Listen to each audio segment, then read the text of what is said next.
설교 주제는 지난주와 동일합니다. 모든 사람을 예수님의 사랑으로 대합시다. 그렇게 한 주간 동안 사셨습니까? 네? 모든 사람을 예수님의 사랑으로 사랑하라. 하나님 우리에게 주신 말씀이에요. 구원받은 사람은 어떻게 살아야 되느냐? 모든 사람을 예수님의 사랑으로 사랑하며 살아야 된다. 하나님 우리에게 그렇게 말씀하셨어요. 이제 오늘 우리가 읽은 말씀이 그 말씀인데, 이 중에서 지난 시간에 이제 절반을 공부했습니다. 지난 시간에 주로 어떤 사람을 사랑하라고 했어요? 나에게 좀 적대적인 사람들, 그런 사람들을 어떻게 사랑해야 되는가, 거기에 대해서 공부했습니다. 첫째는 내 신앙을 박해하고 핍박하고 방해하는 사람들, 그 사람들은 어떻게 하라 했어요? 축복하라 그랬죠. 저주하지 말고 축복하라. 그 축복한다는 말은 그 사람이 뭐 세상적으로 더 성공하고 잘 되라 그렇게 하라는 게 아니고, 그 사람이 자기의 잘못을 깨닫고 회개하고 예수 믿고 구원받을 수 있도록 기도하는 게 최고의 축복이죠. 지옥에 나가라 그러지 말고 그렇게 축복해라. 첫 번째 배웠고, 그 다음에 신앙을 박해하지는 않는다 할지라도 그 늘 내 곁에 있는 사람들 중에 나를 힘들게 하고, 그죠? 상처 주고 고통 주고 아프게 하고, 이런 사람들은 우리가 어떻게 해야 되느냐? 첫째는 하나님이 개인적으로 보복하지 말라 그랬습니다. 개인적으로 보복하지 말고, 그 다음에 어떻게 하라고요? 더 적극적으로 용서하고 사랑해라. 우리 인간으로서는 너무나 실천하기 어려운 일이죠. 그러나 용서하고 사랑하라고 이렇게 말씀을 하셨어요. 자, 오늘은 이제 그런 나에게 적대적인 사람이 아니고 그냥 나와 함께 같이 살아가는 사람들입니다. 일반적인 사람들. 특별히 이제 오늘도 예배를 마치면 교회 바깥에 나가야 되잖아요. 내일 또 직장에 가면 함께 직장 생활하는 분들 있죠. 직장 생활하시는 분들은 또 학교에 가는 친구들, 학교 학생 친구들 만나고, 또 시장에 가면 시장에 분들 만나고, 동네에서는 또 동네 분들 이렇게 만나죠. 그런 분들을 어떻게 해야 되느냐? 똑같아요. 예수님의 사랑으로 사랑하라. 이게 하나님의 명령입니다. 그 만나는 모든 사람을 예수님의 사랑으로 사랑해라. 그러면 이 예수님의 사랑으로 그 사람들을 사랑하라, 이건 좀 어떻게 추상적인 말이죠. 이걸 구체적으로 어떻게 우리가 실천해야 되느냐 하는 것을 오늘 이제 한 3가지 정도 하나님 말씀을 하셨어요. 3가지 정도 범주로 오늘은 이제 거기에 대해서 좀 공부하려고 합니다. 그러나 이 주제를 하나하나 실천상을 공부하기 전에 좀 더 깊은 신학적인 의미를 좀 살펴보려고 그래요. 왜 우리가 이렇게 서로 사랑해야 되는지, 왜 다른 사람을 사랑하고 살아야 되는지 신학적인 의미를 좀 생각해 보려고 합니다. 그냥 좀 미워하고 살면 안 되나요? 감정의 동물인데 꼭 뭐 사랑해야 되나요? 이런 생각도 할 수 있어요. 아니, 사랑하는 건 좋은데 그냥 그걸 하나의 그냥 도덕적인 어떤 그런 감정적인 그 정도의 문제로만 생각할 수도 있습니다. 그래서 왜 우리가 사랑해야 되는지를 보다 좀 더 큰 이 퍼스펙티브 속에서 좀 생각해 볼 필요가 있어요. 자, 성경을 제일 먼저 이렇게 열면은, 성경을 열면은 하나님이 나오시죠. 태초에 하나님이 천지를 창조하셨다 그렇게 나옵니다. 는 거기서 처음으로 하나님이라고 하는 신이 존재한다는 걸 알게 돼요. 여러분 어떻게 알았어요? 성경을 통해서 알았지. 그런데 그 하나님이 어떻게 존재하게 됐는지, 언제부터 존재하게 됐는지에 대해서는 1절 이야기하지 않아요. 단 하나님은 스스로 존재하는 자니라. 영원부터 그 이상 우리가 알 수가 없습니다. 그런데 그 하나님이 천지를 창조하셨다래요. 이 온 우주 만물과 그 안에 있는 모든 생명체들을 창조하셨다는 겁니다. 이 창세기 1장의 가르침이에요. 하나님이 다 창조하셨기 때문에 우리가 지금 보고 있는 이 모든 것들이 존재하게 된 거죠. 존재의 근원은 하나님이세요. 하나님. 그런데 이제 창세기 2장으로 가면은 모든 창조물들에 대해서 막 다 얘기하는 게 아니라 하나님의 피조물들 중에서 한 대상에게 집중합니다. 그래서 2장에서 그것을 확대해서 설명을 하죠. 그 한 대상이 누구예요? 인간이에요. 인간. 바로 여러분들이에요. 저와 여러분. 인간에 대해서 집중을 해서 설명을 하는데, 이 인간은 하나님이 어떻게 창조하셨는가? 성경은 이렇게 이야기합니다. 창세기 1장 27절 한번 읽어보겠습니다. 시작.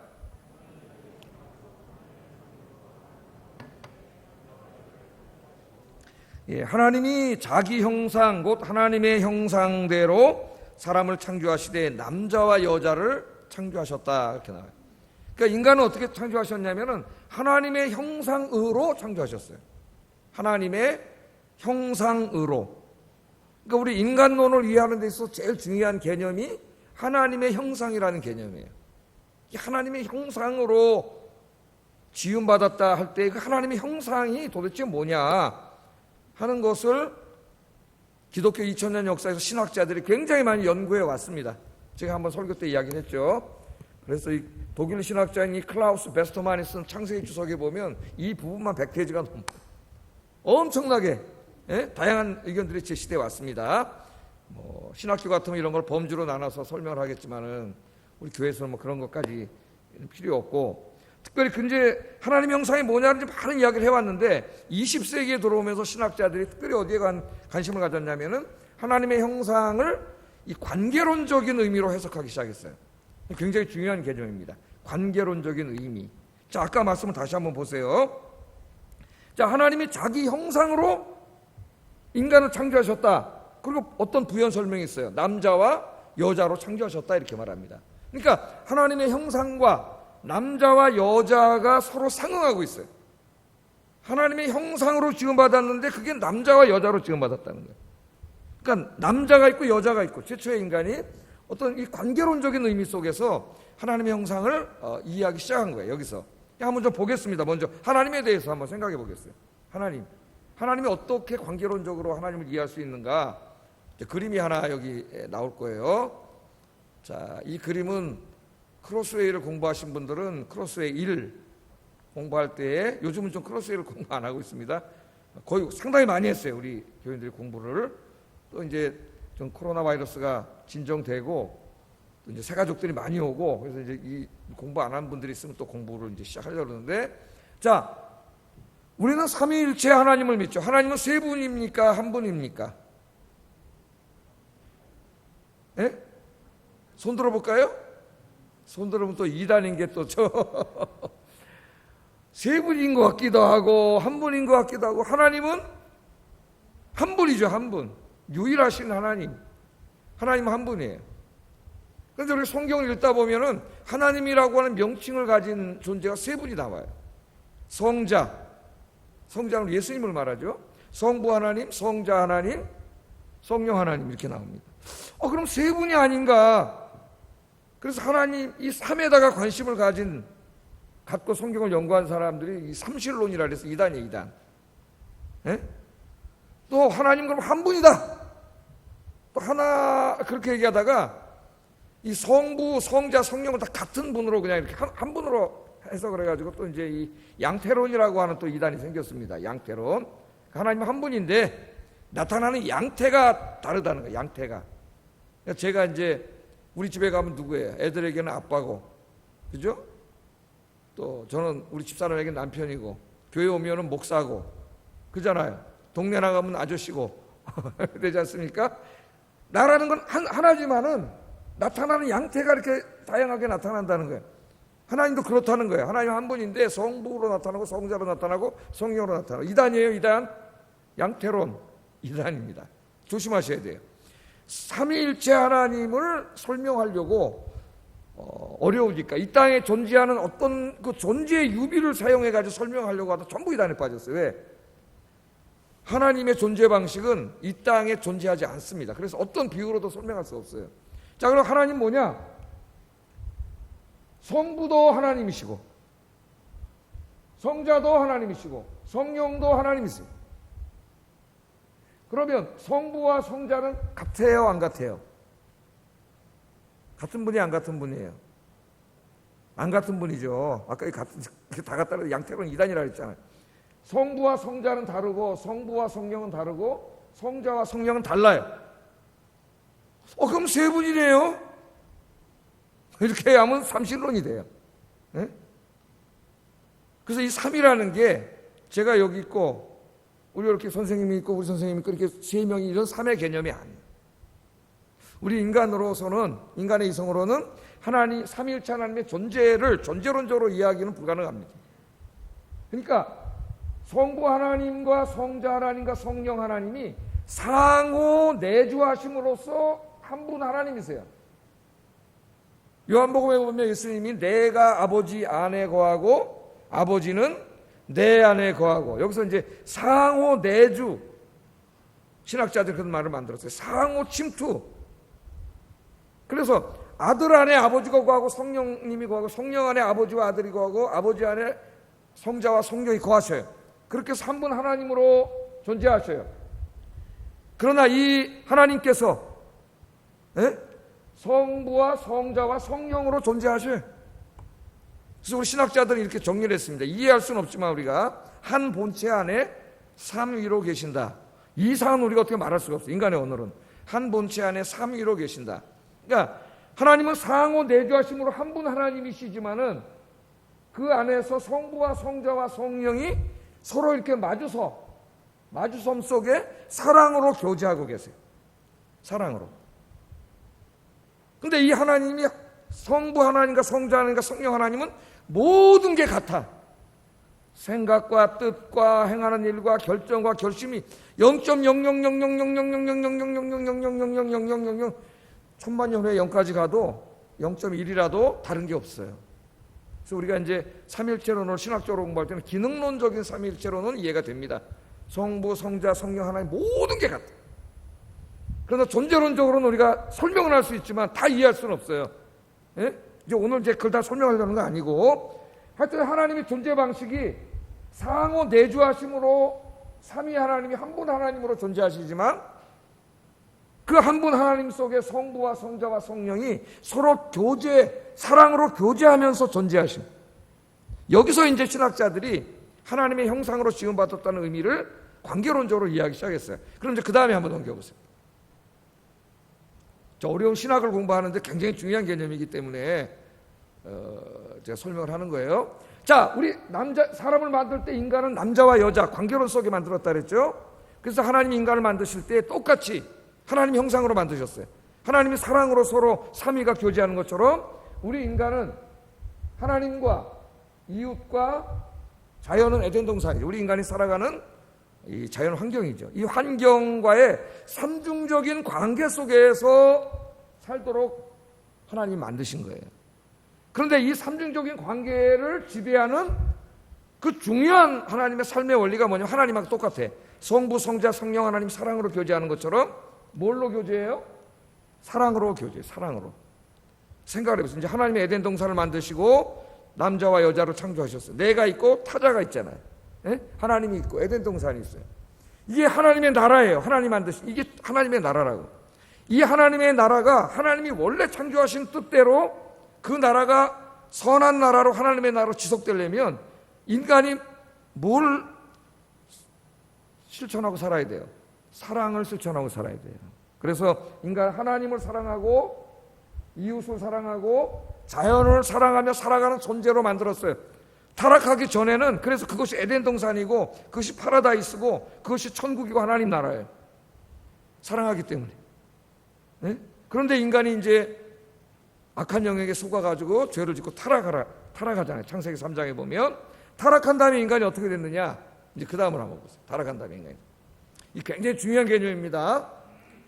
타락한 이후에도 인간은 여전히 삼중적인 관계 속에 살아갑니다. 그죠? 하나님이 계시고 나 아닌 타자가 있고 우리가 살아가는 자연 환경이 있어요. 살아가는데 뭐가 바뀌었어요? 하나님을 사랑하면서 살아야 되는데 인간은 이제는 자기만 사랑하는 존재가 됐어요. 사탄이 그렇게 만들어놨어요. 자기밖에 몰라. 자기만 사랑해. 그래서 하나님에 대해서 자기 주장을 합니다. 하나님에 대해서도. 그래서 여기서 우상 숭배가 나오게 돼요. 자기 사랑, 자기 이익, 이것을 위해서 우상을 숭배하는 거예요. 21세기 최고의 우상은 돈과 자기 자신이라 그랬죠. 그 다음에 이웃을 사랑해야 되는데 자기만 사랑하게 되니까 이웃을 사랑하지 않아요. 이웃에게도 자기 주장해요. 그래서 자기를 위해서 이웃을 희생시키고 이웃에게 고통을 주고 이웃에게 눈물 나오게 하고 여기서 서로 미워하고 갈등하고 시기하고 싸우고 전쟁이 시작된 거예요. 온갖 범죄가.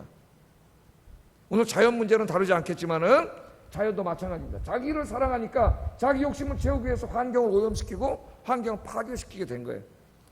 자, 이렇게 됐기 때문에 타락한 이후에는 인간이 자기만 사랑하고 나머지에게 다 자기 주장하기 때문에 이 인간의 역사가 지옥이 된 거예요. 이처럼 생지옥이 된 거예요. 인간의 역사는 전쟁의 역사라고 해도 과언이 아닙니다. 인간은 서로 싸우고 미워하고 이렇게 살아왔죠. 우리 인간. 그러면 이렇게 살면은 하나님의 나라는 다 파괴돼. 다 지옥이 돼버려요. 여기는 그 하나님 멸망을 받아요. 하나님 사랑하시기 때문에 이 세상을 구원해 주시기로 작정하시고, 우리 로마서에서 계속 공부한 것처럼 이제 예수님이 이 땅에 오셨잖아요, 외아들이. 그래서 여러분이 예수 믿고 구원받았어요. 그럼 구원받은 다음에는 어떻게 바뀌느냐? 첫 창조의 모습이 회복되는 거예요.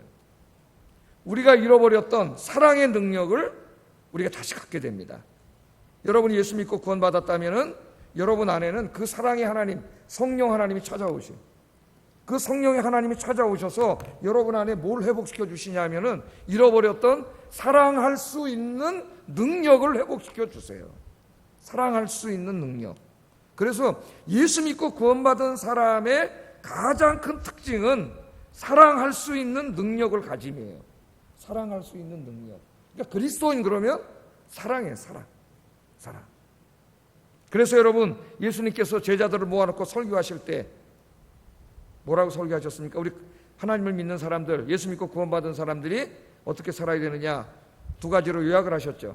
같이 한번 읽어보겠습니다. 마태복음 22장 37절 40절 시작.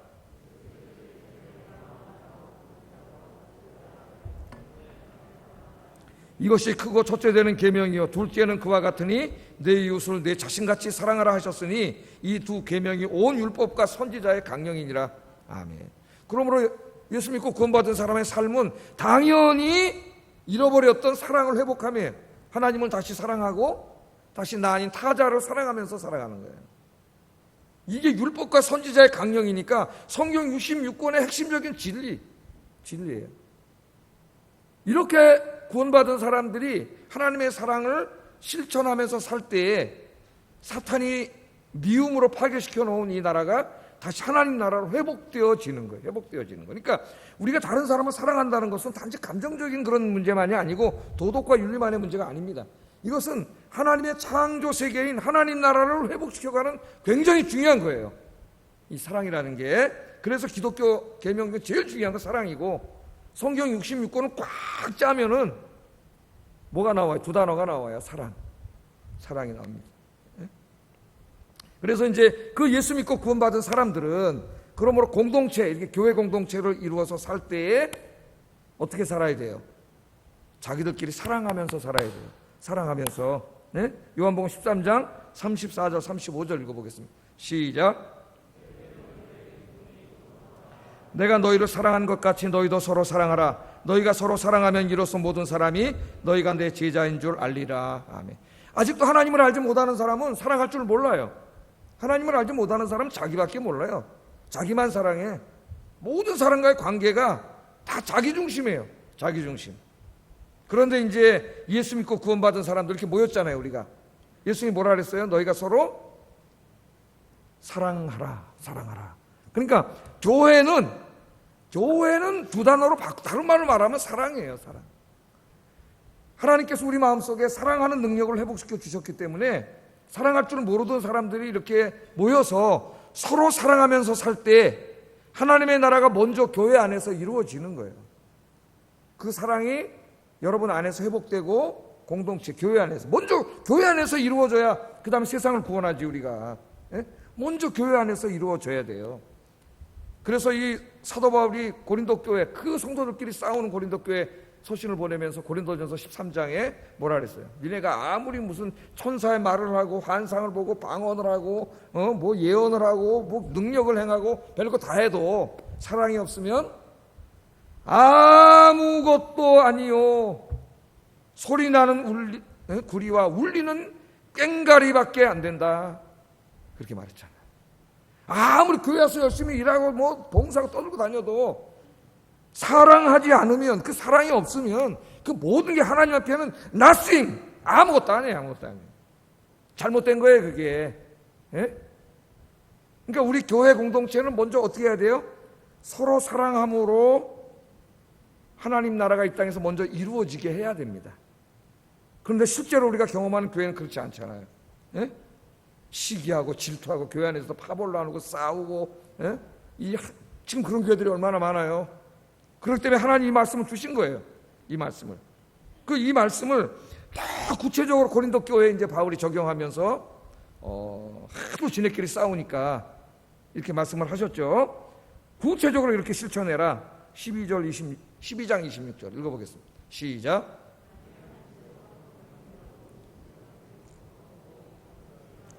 모든 지체가 함께 즐거워하느니라. 아멘. 그래서 교회 안에 보면 즐거운 일, 기쁜 일 당한 사람도 있고 슬픈 일 당한 사람도 있지 않습니까?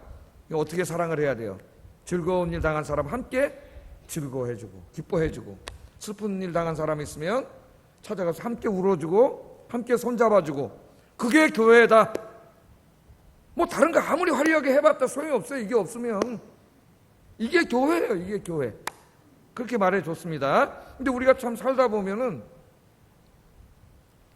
슬픈 일은 그래도 좀 함께 해줄 수가 있어요. 그죠? 그것도 쉬운 일은 아니지만. 그런데 기쁜 일을 함께 해주기는 참 쉽지가 않아요. 가까운 사람일수록. 왜 그럴까요? 시기하는 마음이 생깁니다. 누구에게나 있어요, 이 마음이. 예? 사돈의 팔춘 정도가 잘 되면은 별로 배까지는 안 아프더라도 시기하는 마음 안 생겨요. 멀리 있는 사람이니까. 근데 그래도 교회에서든 어디든 나랑 좀 가까이 지내는 사람이 이렇게 잘 되거나 그러면 한편으로는 축하해주는 마음도 있지만, 있죠? 한편으로는 좀 시기하는 마음도 있어요, 우리 마음속에. 그죠? 그래서 어떻게 보면 나의 잘됨을 가장 좀 진심으로 축하해주기 어려운 사람이 사실은 내가 자주 만나는 사람일 수도 있습니다. 일 수도 있어요. 그러나 하나님은 진심으로 축하해주고 기뻐해줘라, 함께.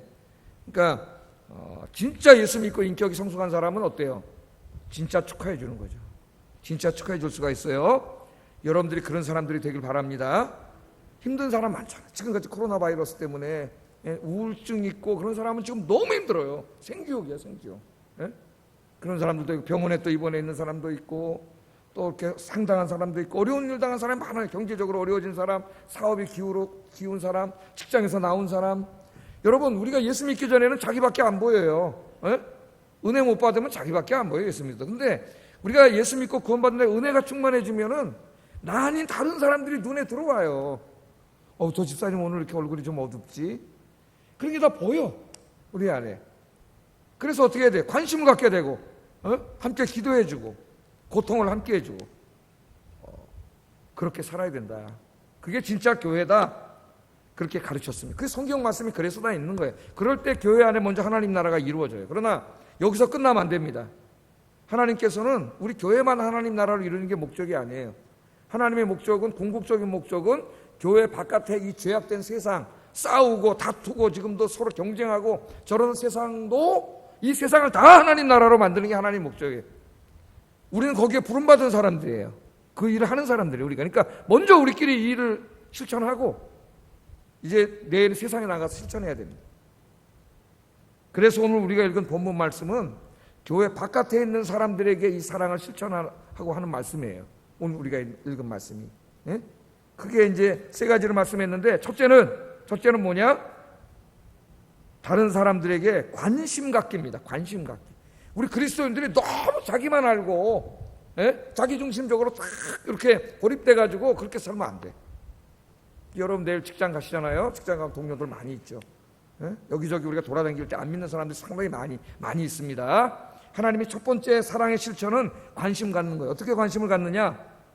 교회에게 주신 말씀과 똑같아요. 15절 읽어보겠습니다. 시작.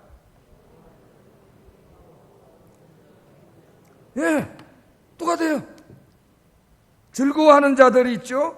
또 슬퍼하는 자들이 있습니다. 우리 동료들 중에 뭐 직장 동료들, 이웃들, 학교 친구들, 다 시장에 만나는 사람들 다 마찬가지죠. 우리가 관심을 갖다 보면 즐거운 일이 있는 사람도 있고 슬픈 일 당한 사람도 있는데, 우리 그리스도인이 진심으로 축하해주고 진심으로 함께 기뻐해주고, 여러분 안 믿는 친구가 와가지고 야, 나 이번에 그래서 참 잘 됐어 해서 장사도 잘 돼가지고 돈 많이 벌었어 그러면 아이고 배 아프라 그런 게 아니라 어떻게 해야 돼? 진짜 야 너무 잘 됐다, 너무 감사하다, 할렐루야 그러면서 진짜 축하해주고 기뻐해주라는 거예요. 뭐 승진을 했거나 아니면 뭐 도를 있거나 결혼식을 했거나 또 이렇게 찾아가야 되는 데는 우리 그리스도인들이 좀 적극적으로 더 찾아가야 돼. 더 찾아가서 축하해주고 기뻐해주고 그러라는 거예요. 또 슬픈 일 당한 사람 있습니다. 우리 직장 동료 중에 동네 사람 중에 아파서 병원에 입원한 사람, 예수 안 믿지만 어떻게 해야 돼? 찾아가고 또 그 상당한 사람 있으면 그 상가집에 찾아가서 위로해주고 이런 일을 열심히 하라는 거예요. 난 몰라 그냥 무관심이야. 그러지 말고 그러면 안 된다는 거예요. 하나님의 원리는 딱 하나입니다. 뭐라고요? 함께 즐거워하라, 함께 울어라. 함께 즐거워하라, 함께 울어라. 하나님께서 그렇게 분명히 말씀하고 있습니다. 사도행전 9장에 보면은 한 여성이 소개되고 있습니다. 그냥 성령의 역사와 복음의 역사를 통해서 막 복음이 전파되고 교회가 세워지고 이러는 것을 기록하는 중간에 한 여인의 이야기를 다루고 있어요. 하나님 기록하게 하셨어요. 그 여인이 누구냐면 이제 도르가라고 하는 여성인데 이 사람이 누구냐 하면은 어려운 사람들에게 관심을 갖고 어려운 이웃들에게 많은 선을 베푼 사람이에요. 성경이 이렇게 소개합니다. 사도행전 9장 36절 한번 읽어보겠습니다. 시작. 선행과 구제하는 일이 심히 많더니. 그러니까 이 도로가라고 하는 여성도 예수 믿기 전에는 자기밖에 몰랐겠죠. 그냥 이렇게 살아갔는데 우리 예수 믿지 않은 구원받지 않으면 그렇게 크게 남에게 관심 갖지 않아요, 사람이. 근데 예수 믿고 보니까 이제 주변에 어려운 사람들이 보이게 돼 있어요, 주변에. 그러니까 어떻게 했다는 거예요, 이분이? 선행과 구제하는 일을 많이 하기 시작해. 안 할 수가 없는 거죠. 내 안에 있는 성령님이 사랑하라고 이야기하시는데 실천을 했다는 거예요. 근데 이런 일을 했는데 이분이 어느 날 병들어서 죽어버렸어요. 병들어서 죽었더니 이분에게 은혜를 입은 많은 분들이 장례식 치를 생각 안 하고 이분의 시신을 다락방에다 갖다 놓고 옆마을에 베드로가 와 있다는 소식을 듣고 베드로에게 쫓아갔어. 야, 그러니까 믿음이 참 대단한 거예요, 초대교인들이. 베드로가 와서 안수하면은 살아날 수 있다고 생각을 한 거예요, 믿은 거예요. 그래서 베드로에게 쫓아갔어요. 베드로가 왔습니다. 베드로가 와서 보니까 시신을 다락방에다 갖다 딱 이렇게 놨단 말이죠. 근데 거기 보니까 그 동네에 주변에 어려운 분들, 특별히 이제 옛날에 뭐 전쟁도 많고 그러다 보니 혼자 사는 분들이 많으셨는데 성경에 이제 그분들 과부라고 그러는데 이분들이 많이 와 있어요. 그분들이 와서 베드로에게 하는 말이 9장 39절에 이런 말을 합니다. 한번 읽어보겠습니다. 시작. 도로가가 그들과 함께 있을 때 지은 속옷과 겉옷을 다 보이거늘. 그러니까 이 당시가 얼마나 어려울 때입니까, 여러분? 옛날에 무슨 지금처럼 막 옷을 대량으로 찍어내는 것도 아니고 백화점에 있고 뭐 시장에 있는 것도 아니고 과부가 되니까 이제 옷도 제대로 갈아입을 옷도 없고 그러니까 더럽고 그런 옷을 입었겠죠. 그러니까 이분이 그게 불쌍해가지고 다 자기가 뭐 재주가 있었나 봐요. 옷을 만들어서 다 겉옷과 속옷을 많은 사람들에게 베풀었던 것 같아요. 근데 이분이 죽으니까 이분이 너무 안타까워가지고 그 옷을 다 꺼내고 뭐 우리를 이렇게 사랑한 사람입니다. 베드로한테 살려내라는 거야. 그때 베드로가 감동을 받았어요. 베드로만 감동받은 게 아니라 하나님도 감동받으셨어요. 그래 베드로가 기도했더니 도로가가 살아나는 역사가 일어난 줄로 믿습니다. 하나님 살려주셨어요. 이 선교의 이야기, 복음의 이야기를 하는 중에 왜 이분의 이야기를 실었겠어요, 하나님이? 사람들의 영혼을 구원하는데 굉장히 중요한 게 뭐냐면은 우리의 입술의 전도도 중요하지만 그 이상으로 그리스도인들의 삶을 통해서 전도하는 게 중요해요. 삶을 통해서. 그래서 우리 그리스도인들이 항상 주변에 이런 분이 돼야 된다는 거죠. 안 믿는 사람들이 볼 때 이런 분이 돼야 돼요. 제가 가끔 설교 때 이야기하는 그 유대인 신학자 중에 마틴 부버라고 하는 분이 있습니다. 마틴 부버. 이분이 이제 우리말로도 번역이 됐는데 나와 너라고 하는 책을 썼죠.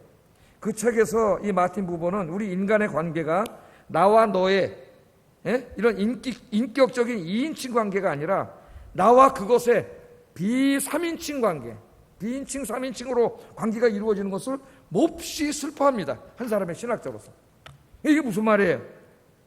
우리 인간이 다 하나님 형상으로 지금 받았기 때문에 우리 한 사람 한 사람을 대할 때 하나의 인간으로, 그 사람 누구든지 한 사람의 인간으로 진지하게 그렇게 돼야 되는데 인간의 관계가 그렇지 않다는 거예요. 인간은 나와 저 사람이 만날 때 나와 너의 인격적인 관계가 아니라 나와 그것, 저 사람 그것이야. 인격도 아니에요. 그게 뭐냐면 다 이익관계고 계약관계라는 거예요. 어떤 나의 이익이 있고 계약이 있기 때문에 만나지, 그게 끝나고 없어지면은 안 만난다는 거죠, 관계가. 그것을 굉장히 슬퍼했어요. 우리 대부분이 그렇잖아요. 사회에서 만나는 사람들이, 예? 뭔가 이렇게 같이 얽혀 있을 때는 관계가 되지만 끝난 다음에 끝나는 거예요. 예? 진짜 이렇게 나와 너의 관계가 잘 안 맺어지죠. 물론 이제 그리스도인들이 사회에 많기 때문에 그런 관계를 맺는 사람도 많이 있습니다. 근데 하나님이 바로 그 말을 하는 거예요.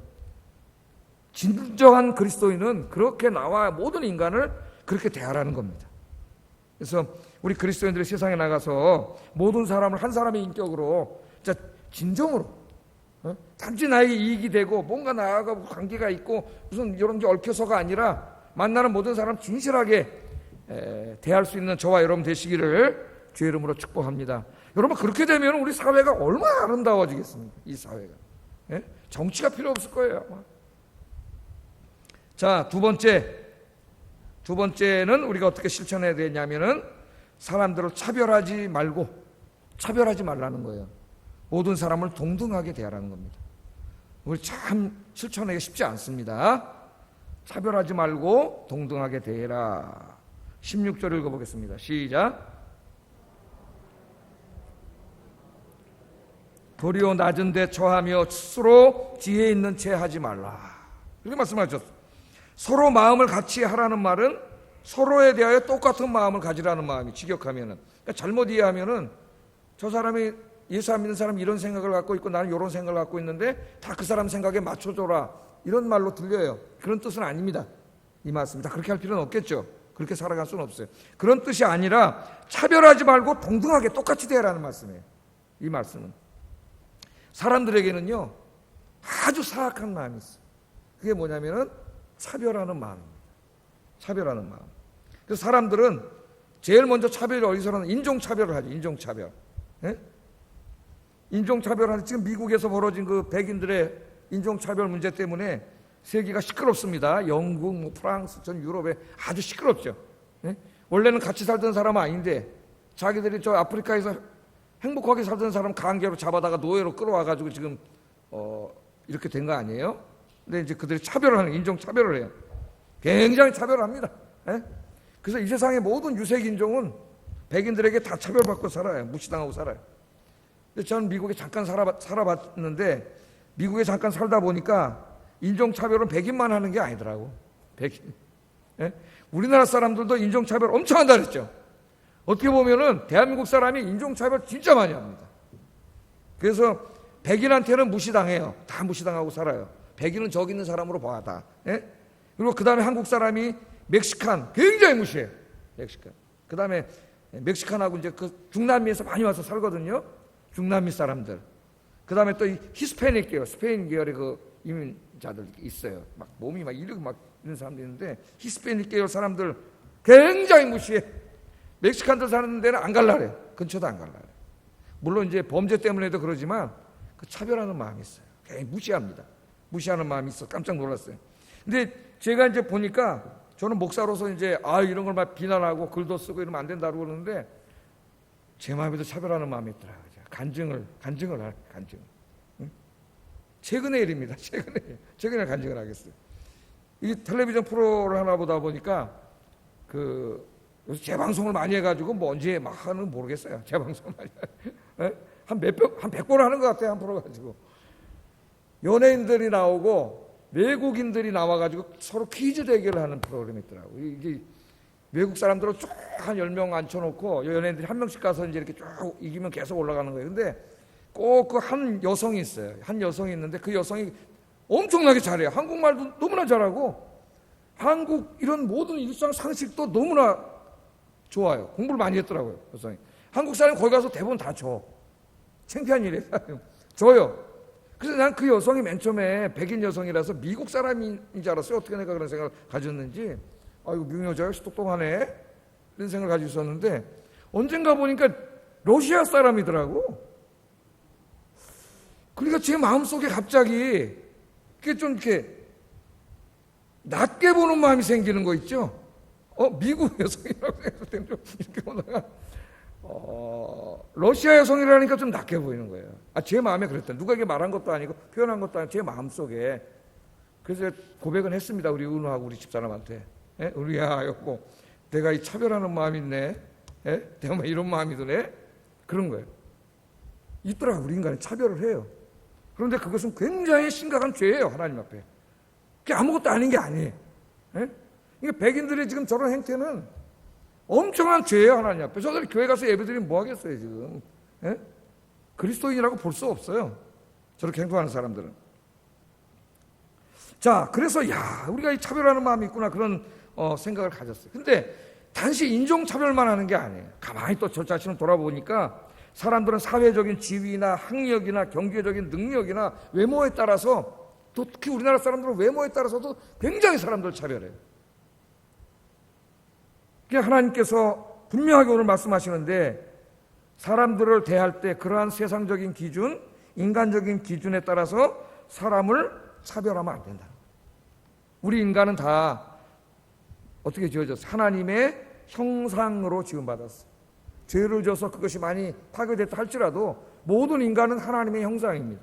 그러므로 하나님의 형상으로서 우리가 대해야 돼요. 한 사람의 인격으로, 그 사람이 누구든지 어떤 인종이든지 사회적으로 얼마나 많이 공부를 했든지 얼마나 높은 지위에 있든지 아니면 낮은 지위에 있든지 돈이 많든지 적든지 우리는 모든 사람을 차별하지 말고 동등하게 돼요. 동등하게. 그 사람은 하나님 형상이에요.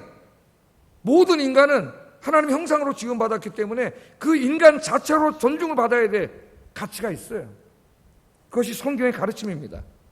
서구의 기독교인들이 오랫동안 이것을 잘못해온 거예요. 잘못해온 거예요. 정말 안타까운 거는 이런 차별 행위가 교회 안에서도 이루어질 수 있다는 겁니다. 교회 안에서. 물론 겉으로는 우리가 안 그러고 그냥 다 악수하고 그러지만은 속마음으로 이루어지는 게 문제예요. 속마음으로 깔아보는 마음이. 자기보다 조금 못한 사람은 깔아보고 자기보다 좀 잘난 사람은 열등의식 느끼고 그렇게 산다면은 이거 얼마나 이게 참 사람 비참합니까? 그런 사람이 되면. 그러면 안 되겠죠. 하나님도 안 기뻐하시고 자기 자신은 얼마나 자괴감이 느껴지겠어. 나보다 좀 못하면 잘난 척하고 저보다 좀 위에 있는 것 같으면 또 열등의식 느끼고 시기하고 이렇게 살면 얼마나 그러겠어요. 그래서 우리 구원받은 사람이 기도하셔야 돼요. 누구나 그런 마음이 들 수 있기 때문에 기도하시면은 그런 마음을 하나님이 다 없애주세요. 없애주세요. 자, 야고보서 2장에 보면은 성경 말씀 그대로 보면 이렇습니다. 어느 날 주일날 예배 드리는데 값비싼 옷을 입고 금가락지를 낀 부자가 교회에 왔어요. 그랬더니 교회 사람들이 다 가가지고 아는 척하면서 관심을 갖고 여기 좋은 자리 여기 앉으세요. 이렇게 딱 자리 배정을 해줬어요. 성경 말씀 그대로예요. 야고보서 2장에. 근데 좀 있다가 어떤 남루한 옷을 입은 가난한 사람이 교회에 들어오니까 사람들이 아무도 관심을 안 가져. 저쪽에 앉든지 말든지 뭐 그냥 이러는 거예요. 그래서 하나님께서 야고보를 통해 이 교회 책망을 하시죠. 야고보 2장 1절 한번 보겠습니다. 시작.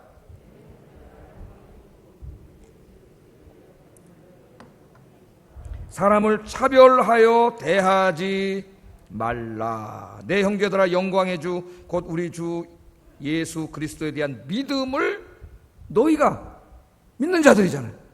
그러므로 믿는 자들 어떻게 해야 돼요? 사람을 세상적인 기준으로 차별하지 말아야 돼요. 근데 이 사람 차별했잖아요.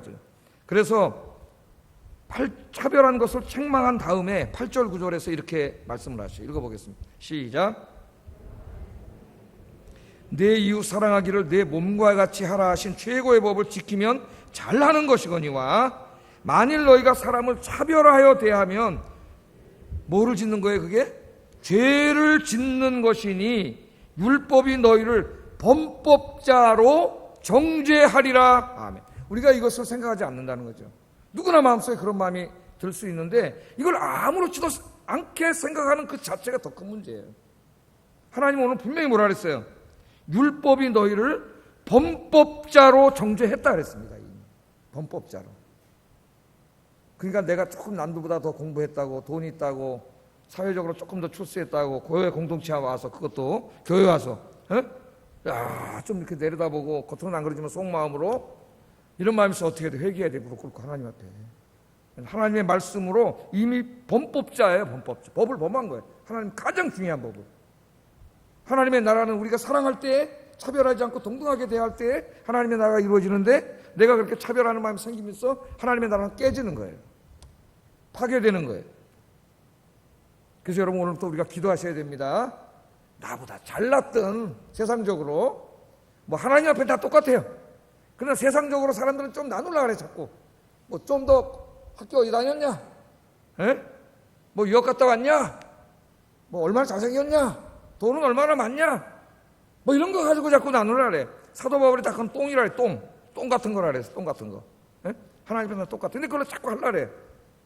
그런 마음이 우리 마음속에 들 때 여러분 무릎 꿇고 기도하셔야 돼요. 우리가 기도해서 그런 마음을 다 없애고, 그 사람이 세상적으로 어떤 사람이든 하나님 안에 다 똑같은 하나님의 형상이 다 고귀한 자예요. 존귀하게 대할 수 있기를 주의 이름으로 축복합니다. 그럼 그 사람이 얼마나 멋있는 사람입니까? 예? 누구 앞에 뭐 머리 숙일 필요도 없고, 누구 앞에 건방 떨 필요도 없고, 다 누구를 똑같이 사랑으로 대하는 거예요. 사랑으로. 그게 그리스도입니다. 그렇게 살아야 된다. 응? 이 차별 때문에 얼마나 많이 상처받고 아파하고 사람들이 고통받고 삽니까? 우리 기독교인들이 10,000,000명이라 그러는데 여러분들이 내일부터 나가서 세상에 나가서 이렇게 차별하지 않고 정말 다 똑같이 동등하게 사랑으로 대하면 여러분 주변에 있는 많은 사람들 교회 나올 거예요. 그렇게 하시기를 주의 이름으로 축복합니다. 세 번째, 마지막으로 그리스도인들은 다른 사람하고 싸우지 말고 다투지 말고 화목하게 지내야 된다. 화목하게. 한마디지만 여기 안에 사실은 중요한 게 다 들어가 있어요. 18절 읽어보겠습니다. 시작. 아멘. 할 수 있거든 너희로서는 모든 사람으로 더불어 화목하라. 화목하라는 말은 화평하게 지내라 그 말입니다. 화평하게, 평화롭게 지내라니까. 싸우지 마라, 다투지 마라, 불화하지 마라, 화목하게 지내라. 그러니까 제일 먼저는 누구와 화목하게 지내야 돼요? 부부간에 화목하게 지내세요. 시작을 거기서부터 하셔야 돼요. 부부간에, 예수 믿는 사람 부부간에 하나님의 사랑으로 화목하게, 그 다음에 부모 자식간에 화목하게 지내고, 가정에 화목하고, 교회 안에서 화목하고. 근데 거기서 끝나면 안 되고 이제 만나는 모든 사람들 다투지 말고 싸우지 말고 화목하게 지내야 돼요. 근데 이게 쉽지가 않아요. 오늘 내가 결심을 하고 나갔어도 세상에 또 믿지 않는 사람들은 막 또 싸우자고 달래기 드는 사람도 있고, 경우 없는 사람도 있고, 그죠? 막 우리 집 앞에다 쓰레기 갖다 놓고 도망가는 사람도 있고, 주차했는데 정말 예의 없이 하는 사람도 있고, 그렇더라고요. 그러니까 주차를 저는 할 때 항상 이렇게 해서 내가 내리는 쪽이 좀 좁게 하고 내립니다. 저는 저 사람이 나중에 탈 때 편하게 하라고. 진짜요. 저는 이렇게 내리는데 어느 날 새벽기도 올라가 나가보면은 그냥 탈 데가 없어요. 여기다 다 붙여놓고 자기는 이만큼 내려놓고 나간 사람들이 있더라고요. 야, 그럼 화가 나잖아요. 전화 걸어서 새벽이고 뭐고 당장 뛰내려오라. 그럼 그냥 어떻게 이쪽으로 가가지고 문 열고 이렇게 타가지고 간신히 절로 가. 어깨도 아파 죽겠는데 그냥 그런 때가 있어요. 우리 그리스도인들이 그렇게 하면 안 되겠죠. 우리는 다 좀 화목하려면 사실을 이해하고 용서해야 사실은 지난번에 공부한 것처럼 화목할 수가 있어요. 그래서 우리 그리스도인들이 너무 속마르고 싸우려고 그러고 다투고 막 이러면 안 되고, 할 수 있다면 모든 사람으로 더불어 화목하라 그랬습니다. 물론 살다 보면은 더 큰 화목을 위해서 너무 경험 없는 사람이 있거든요. 작은 화목을 깨야 될 때도 있습니다. 사실은 지혜가 필요한데, 그러나 하나님의 법칙은 할 수 있으면 모든 사람으로 더불어 화목하게 사는 거예요. 화평하게. 그래서 우리 그리스도인들은 다투는 사람이 돼서는 안 된다. 그러니까 내일부터 여러분 어디에 가든지 화목하게 지내기 바랍니다. 화목하게. 자꾸 싸우고 다투고 그러는데 보면 다 기독교인이야. 그건 누가 했으면 좋겠어요, 여러분. 그 다투고 싸우는 거는 사탄이 하는 짓이기 때문에 하나님의 나라는 샬롬의 나라인데 샬롬이 다 깨져요. 하나님의 나라를 자기가 깨는 거예요. 다 그냥 이렇게. 사탄의 나라로 만들어가는 거예요. 자꾸 싸우는 거는. 그래서 화목하게 지내야 되는데, 어쩌면 이 말씀은 우리 사회에 제가 늘 말하지만 제일 시급한 말씀. 우리 기독교인들 실천해야 돼. 우리 나라는 정말 너무나 어떻게 보면 불쌍한 민족이죠.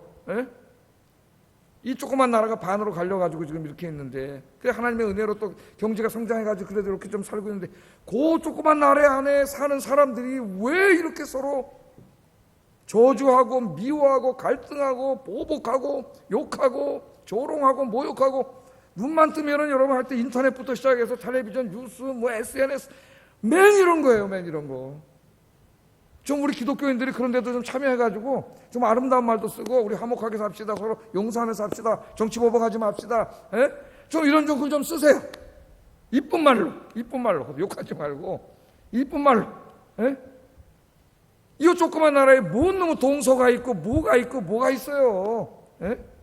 그 내가 들으니까 우리끼리는 그런 게 없더라고. 교회에도 없잖아요. 그 어떤 가수가 있어요.